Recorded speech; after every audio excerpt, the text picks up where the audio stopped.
شما برای چی ازدواج کردی؟ برای وامش. شما برای چی؟ برای مالش. چه چیزی تو زندگیتون بیشتر اتفاق میافته؟ افتادن شالش. از چیه پارتنرت بدت میاد؟ چشم و چالش. الان چه حسی داری؟ بودن در کنار این خانم و ریدم تو این چالش.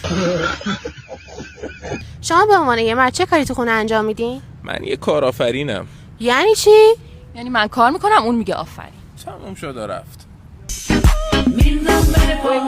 مرد شما کنترل چه چیزایی روی زندگیتون داره؟ نهایتا کنترل کولر. چند تا از غذاهایی که خیلی خوشمزه پارتنر درست کنه چیاست؟ اصلا ایشون که استاد، این تنوع غذایی توی زندگی ما زیاده.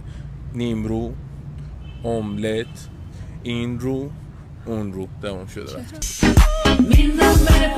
بیشترین کارو کی تو زندگی زنای شویتون انجام میده؟ معلومه که من. مثلا چه کار سختی؟ یکیش تحمل کردن این.